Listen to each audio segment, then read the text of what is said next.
আসসালামু আলাইকুম গাইস, রামাদানের শুভেচ্ছা অনেক অনেক। গতকালকের ইফতার পানি ভাত, মুরগির মাংস আর সাথে আছে শুকনা মরিচ।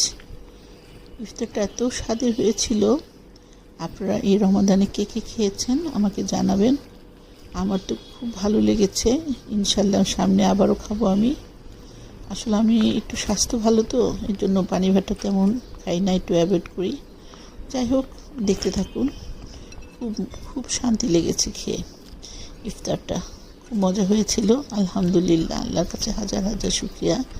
এই রমাদানে আমরা খুব ভালোভাবে ইফতার করতে পারতেছি। এটা অনেক বড় একটা নিয়ামত।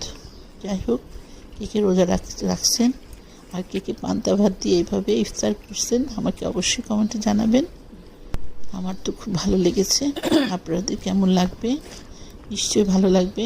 যারা যারা পছন্দ করেন, অনেক মজা হয়েছে জানেন। আল্লাহর শুকরিয়া, আল্লাহর কাছে হাজার শুকরিয়া। রমাদানটা ভালোভাবে কাটছে। আবার যেন সামনে আমরা এইভাবে রমাদান করতে পারি, সেটা আল্লাহর কাছে দোয়া করছি। আল্লাহ আমাদেরকে হায়াতে তাইয়্যিবা দান করুক, সুস্থতা দান করুক, সাথে সাথে ঈমানও দান করুক। আমরা যেন মজবুত ঈমান নিয়ে থাকতে পারি, রমজানের রোজাগুলো রাখতে পারি, সেহরি করতে পারি এবং তারাবি নামাজ পড়তে পারি। সব কিছু যেন আল্লাহর রহমতে করতে পারি। তো গাইস, চলে গেলাম। আল্লাহ হাফেজ।